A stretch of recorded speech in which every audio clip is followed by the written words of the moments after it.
Eh, ¿Qué tal? Buenos días, Andrés. Estamos aquí para Arterias Vitales. Ya conociendo tu trabajo, un poco de tu trabajo, pues la verdad es que muy padre, muy genial, me gustó mucho. Y quisiera saber, ya entrando, digamos, en materia, ¿cómo es que tú llegas a las artes? ¿Cómo es que tú tienes no sé, este gusto por entrar a este mundo? Em, Dentro de las preguntas, yo creo que esta es un poco la que me enreda un tanto, Ujú. porque yo llegué a las artes de una manera muy distinta con respecto a la cual estoy ahora, o más bien que a las artes, a la literatura, ¿no? Y a la literatura uno llega de manera siempre un poco em, extrañas, sí, siempre extrañas, bastante ingenuas muchas veces. En mi caso, todo esto partió sobre todo, yo creo que como lector de ciencia ficción, y por ese lado, que es una literatura que se desenmarca de criterios realistas, había un paso que para mí se me hacía muy evidente con la poesía, ¿no? Y sobre todo con la tradición vanguardista de la poesía. Entonces, por ese lado, un poco entre la ciencia ficción, las vanguardias latinoamericanas de principio de siglo, ¿no? Pero, eh, si bien esa fue mi entrada, yo creo que tengo una segunda entrada y que es más o menos de lo que voy a hablar aquí, supongo, que tiene que ver con la ecopoesía o con la literatura que tiene una conciencia de mundo que no es equivalente a seres humanos. Y en ese sentido, mi itinerario de llegada a esto tiene que ver con la poesía china, con la poesía japonesa, ¿no? Particularmente con la tradición de la poesía de montaña y ríos y de campos y jardines en China, con el haiku, por supuesto, en Japón, y con toda la poética de los reclusos, ¿no? Y también tiene que ver con ciertas poéticas, por ejemplo, de mediados de siglo en Estados Unidos, como Gary Snyder o Denis Levertov o otras figuras similares, y también con la poesía indígena, ¿no? Entonces, vía, digamos, estos tres caminos que de alguna manera conocía, fui comprendiendo que estaba llegando a un territorio que es lo que se llama ecopoesía, y es, digamos, como mi segundo bautizo de esta arte. Ok. Y en este sentido, pues mencionabas al principio que no sé, te entendí algo así como que había una diferencia entre literatura y arte, o sea, ¿cómo es tu noción de arte? Eh, no, no, no, o sea, simplemente para hacerlo más particular a mi camino, ¿no? Como Ah, ok. que yo no podría decir llegué al arte en general porque no llegué a la arte en general, sino llegué a, digamos, la literatura en específico y Ya. sobre todo a la poesía.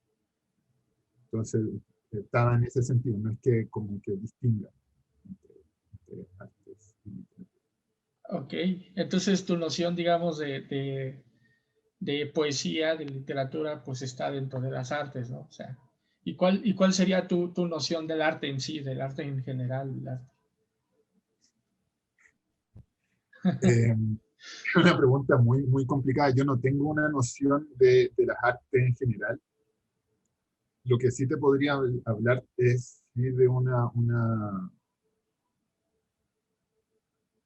una característica que yo creo que tienen las artes y que con la cual durante mucho tiempo de nuestra historia, digamos, no hemos tenido conexión.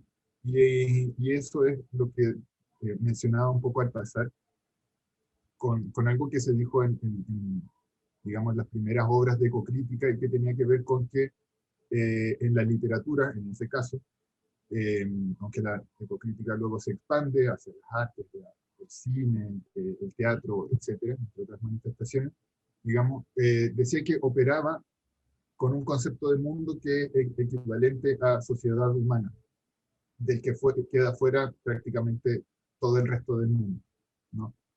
Nos centramos en una sola especie.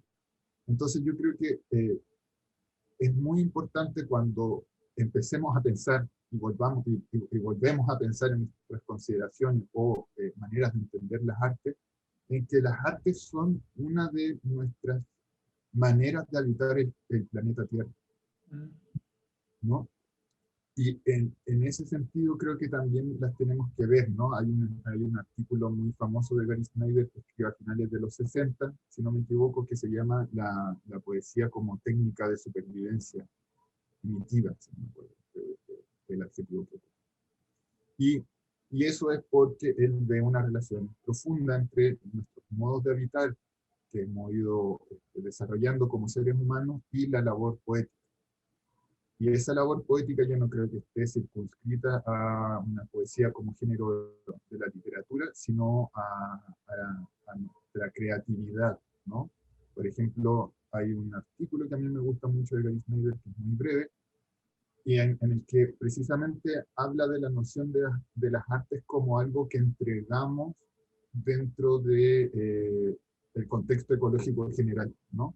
Él ve que otra palabra para decir ecología sería economía de don planetaria, y dentro de esta economía de intercambio, las artes son lo que los seres humanos aportan, eh, en contraparte a todo lo que obtienen de los animales, las plantas, las montañas, etc. Y ese rol es un rol de celebración y de gratitud. Entonces creo que entre ambas cosas, creo que las artes un poco tienen que ver con cómo nos planteamos de manera creativa nuestro habitar en el mundo. Y no, Y, y nos esta permite. relación, ya has explicado muy bien esta parte de la relación entre el arte y la vida, justamente, ¿no? ¿Y cómo, por qué crees que se da esta relación? ¿Por qué crees que existe? ¿Por qué crees que se da? Yo creo que hay muchas maneras de responder esa pregunta. Me gustaría también, entre todas estas, me gustaría pensar que las artes tienen que ver con producir buenos encuentros, con, con generar una disposición de hospitalidad y también de invitación. Y cuando digo buenos encuentros, me refiero a encuentros que intensifiquen eh, la conciencia vital o que intensifiquen el gozo vital, ¿no? Creo que en las artes uno puede encontrar ese refugio, que no es solamente un refugio que recupera, sino que transforma y revitaliza nuestros compromisos y nuestras relaciones con el mundo. Y en ese sentido, creo que, y esto creo que es algo fundamental que uno lo puede aprender entre muchas tradiciones, en la poesía china, por ejemplo, que un arte sin práctica es algo, no voy a decir que es, sino que es algo muy distinto de un arte con práctica. Un arte donde está involucrada la vida entera, y que ahí pasó una de las prácticas. Eh, Creo que una de las cosas que permite el arte es enfocar esa práctica en relación a la expresión del mundo y de sí, ¿no? Eh, y también creo que es una noción de, no voy a decir de uno ser la obra de arte, ¿no? Ni ser como la materia artística, pero entender que no puede haber un arte sin otro modo de vida. No puede haber eh, un, un, arte que sea complaciente con modos de vida no examinados, ¿no? No puestos en cuestión, o no disfrutados. Eh, Siento que justamente la práctica del arte y la práctica de la vida lo que nos, lo que nos pueden enseñar, esto lo voy a decir de la manera china, es seguir los ritmos del mundo, ¿no? Hay un famoso pasaje del Chuang Tzu, que es uno de los textos principales del taoísmo, donde hablan de un carnicero que tiene un cuchillo que ha ocupado décadas y décadas y que nunca ha perdido el filo, y lo que hace él es pasarlo de la manera más hábil posible entre todas las junturas de huesos, tendones, músculos, de manera tal que lo corta de una manera perfecta y nunca pierde el filo, ¿no? Y eso es por una práctica que ha hecho durante décadas. Y siento que el arte conecta, cuando se ha trabajado en la vida en conjunción con el arte, conecta de una manera así también con los ritmos del Estado, de esta manera china. Ok. Y en este mismo sentido, ¿por qué tú consideras que se debe hacer arte? Porque, bueno, pues no es algo como que cualquiera pueda hacer o cualquiera se dé cuenta de que lo está haciendo, ¿no? ¿Por qué crees tú que se deba uno, por qué crees que uno debe hacer arte? Yo creo que justamente para una de las muchas preguntas que tenemos es ¿por qué pasamos a ser tan pocos los que hacemos arte, ¿no? Y Ujú. por qué las afirmaciones de que todos pueden hacer arte son problemáticas en nuestros tiempos o no lo son, ¿no? Preguntarnos por cuáles son estas respuestas que tenemos en relación al arte entendido como una actividad no solamente de pocos, sino de todas y de todos, y también como actividades colectivas, son una de las preguntas que son fundamentales, ¿no? Yo creo que eh, cuando queremos responder esta pregunta, en el fondo tenemos toda esta tradición eh, de que, como decía, solamente algunos pueden hacer y por lo tanto no se ve como un ejercicio que pueda ser esencial dentro de nuestros modos de vida. Y lo que decía justamente es que para mí eh, el hacer arte tiene esta función de darnos cuenta de nuestro lugar y de nuestras relaciones, ¿no? De, de qué maneras habitamos. Y en ese sentido creo que justamente, vuelvo a lo anterior, debería ser una actividad de la que no se sustrayese nadie, ¿no? En el fondo, el arte nos da ese espacio que las civilizaciones nos han escatimado de tantas maneras que simplemente y humildemente es un espacio donde pensar y crear juntas y juntos, y donde preguntarnos en común, ¿no? Cuáles son las preguntas acuciantes. Y las preguntas acuciantes siempre requieren no una respuesta, ni una respuesta que pueda ser universalizable, sino respuestas creativas, que puedan entrar en contagio entre sí. Justamente crear estos canales, yo creo que es lo más importante de las artes en este momento. Ok. ¿Y cómo crees que se debe hacer arte actualmente? Ya, no sé si el cómo debe ser, aunque de todas maneras, siendo que me gusta que esté esta pregunta, porque muchas veces tenemos muchos problemas con el deber ser, Sí. como si no existiese ningún tipo de deber, de labor, de responsabilidad. Y creo que justamente sí, sí lo hay. Ahora, no como un deber ser emanado Institucional, de una autoridad trascendente, etc. claro. ¿No? Eh, y yo creo que hay cosas que a mí en lo particular me interesa que las artes sí muestren, ¿no? Y es algo que cuando leía la pregunta veo que yo sí discrimino bastante entre las cosas que leo, etcétera, por una serie de factores. Y esta serie de factores son sus relaciones con los territorios, ¿no?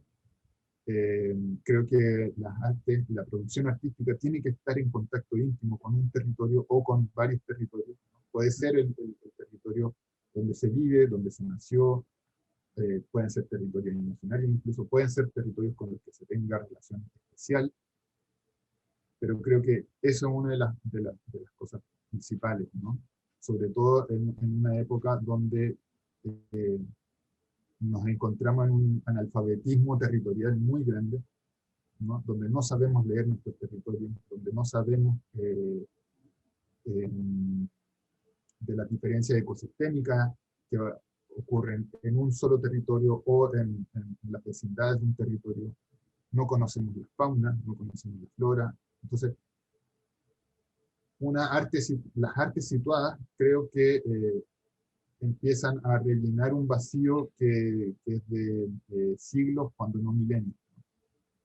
Entonces, eso por un lado. Y por otra parte, creo que hay un tema que a mí me interesa particularmente, y un tema que se puede ver desde muchas aristas y se le puede denominar de muchas maneras, ¿no? Está dentro de todas estas discusiones de cosmopolítica que hay ahora entre estudiosos de distintas disciplinas, y que tiene que ver con la manera en que las artes se pueden abrir a otros seres, a esas palabras de justicia e injusticia, por las cuales los dejaron en un origen fuera de la polis, ¿no? Entonces, ¿cómo retomamos esos diálogos? Y creo que las artes que me interesan y que creo que responden, es decir, que tienen una capacidad de respuesta hacia el mundo y los otros seres, son esas artes que se preguntan por estas otras comunicaciones, ¿no? Que se ponen en una tensión de que el único lenguaje que existe o sea, que los lenguajes humanos no son los únicos que existen, tanto para hablar del dolor, como del placer, como de lo justo y de lo injusto, y de lo que podemos hacer en común. Okay. Y es justamente en este mundo sensible, como bueno, yo lo veo, así como lo expresas, que precisamente me recuerda a Vygotsky. ¿Tú crees que consideraríamos al arte como una poderosa herramienta para la lucha por la existencia? Sí, yo me he leído a Vygotsky, pero entiendo la lucha por la existencia en el sentido me imagino, ¿no? En hacer de la existencia algo valioso, ¿no? La lucha por hacer de la existencia algo digno y valioso. Sí. Y en ese sentido, cambiando las palabras que tienen esta resonancia de, de ciertas lecturas de Darwin, creo que sería muy bonito ponerle a Kropotkin, ¿no? Y decir en qué sentido las artes pueden ayudar para el apoyo mutuo. Esa creo que es la pregunta. O sea, la lucha por la existencia es la lucha por una existencia entendida en el plano del apoyo mutuo. Y en ese sentido es que yo veo eh, el rol de las artes y de la poesía en particular, eh, que digamos, de lo que puedo hablar, porque no puedo hablar de todas las artes. Sí. Eh, y la veo como algo fundamental en el sentido en que la poesía habla de modos de existencia valiosos, ¿no? Habla de la diversidad de modos de existencia que acontecen, y que no somos solamente nosotros los que estamos en esta lucha por la existencia, ¿no? Entonces, por ejemplo, creo que uno de los tesoros que puede tener la poesía es una perspectiva de la empatía, ¿no? Esto se puede ver en los haikus de Kobayashi Isa, uno de los grandes haikus del siglo XIX en Japón, que creo que son muy ilustradores sobre este sentido, porque nos podemos estar preguntando por la lucha cómo ayudan las artes dentro de la lucha por una existencia más digna para nosotros. Sin embargo, Isa lo que se preguntaba era qué pasaba con esa lucha por la existencia en los otros seres, ¿no? Entonces, por lo mismo, toma en consideración las dificultades que atraviesa un padre mosca durante la noche y cómo se desvela por su hijo, ¿no? también toma en consideración dentro de la cosecha del pueblo donde está a los otros insectos. Entonces creo que desde una perspectiva, ¿cómo se llama?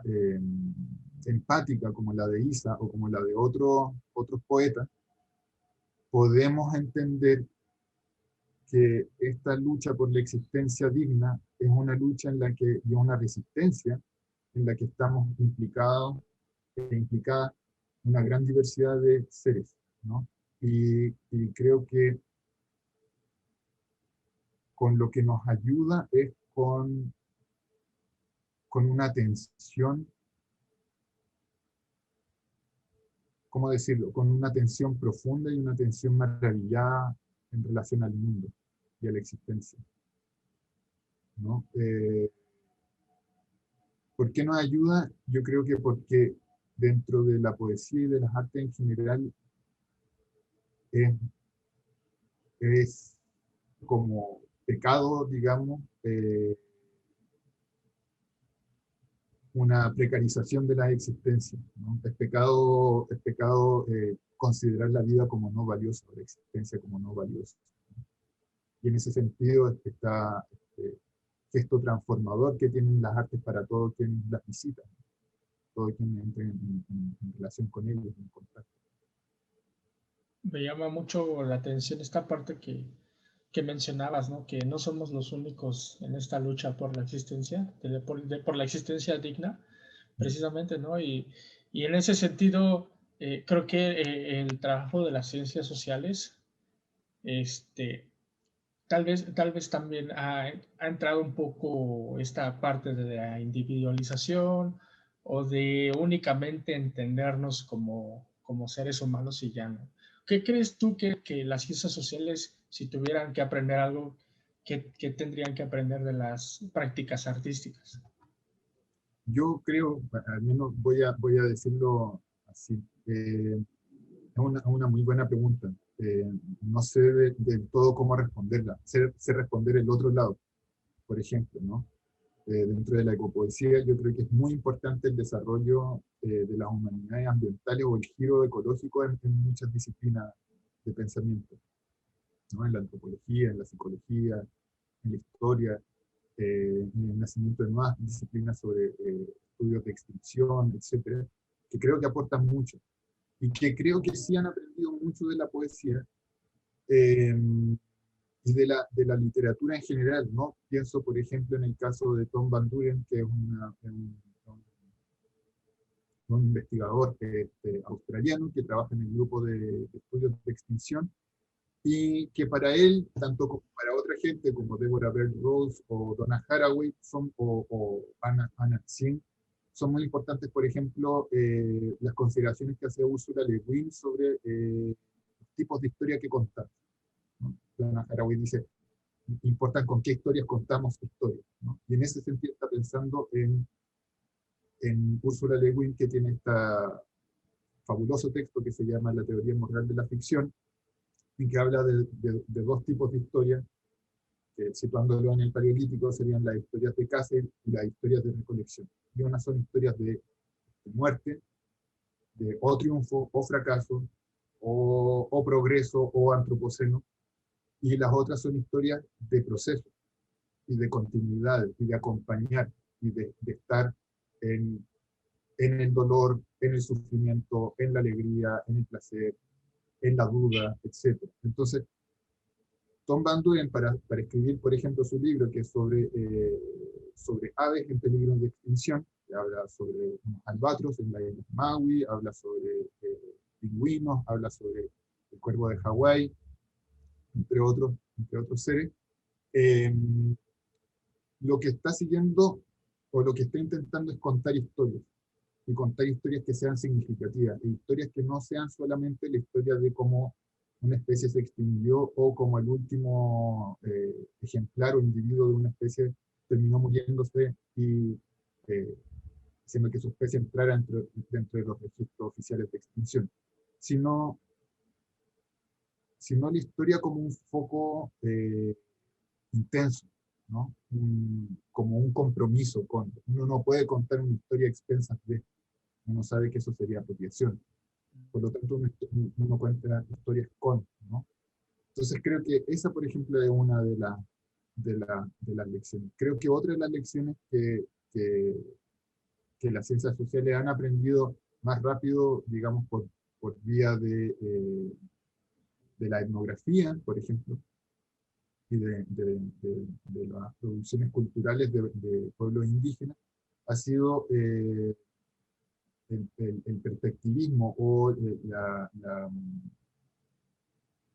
el que cada ser viviente sea un tipo de perspectiva, ¿no? Y que tenga una validez como perspectiva o como agente o actor.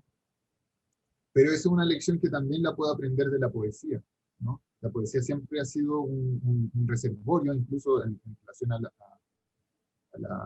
la novela, por ejemplo, de instancias donde hay comunicaciones entre seres bióticos o abióticos, ¿no? Por decirlo dentro de la terminología ecológica. Entonces, así están los vientos que hablan, los animales que hablan, no hay como estos cortes de relación. Creo que eso es algo que puede aprender mucho las ciencias sociales, aunque creo que sí hay ya una labor bastante avanzada. Y creo que justamente hay otra cosa que a veces se da y a veces no, igual que en las artes, pero en las artes creo que forman parte de un discurso muy central y que es la transformación de la vida de quien crea, ¿no? Eh, que la práctica va tanto en la vida como en las artes. Creo que eso también es algo importante, sobre todo dentro de una perspectiva muy humilde, porque en realidad lo más importante es que siempre estamos dando un primer paso, no sabemos del todo. Y ahí hay otra cosa que creo que es como el último punto que creo que debería agregar, que es algo que estado hablando bastante con algunos amigos, y que la poesía tiene este rollo del no saber. La poesía, a diferencia de muchos otros modos que son modos de saber, pareciera que la poesía se activa de manera muy especial cuando hablamos de no saber, ¿no? Este no saber lo podemos ver de manera muy notable en la poesía mística, por ejemplo, pero no solamente en ella.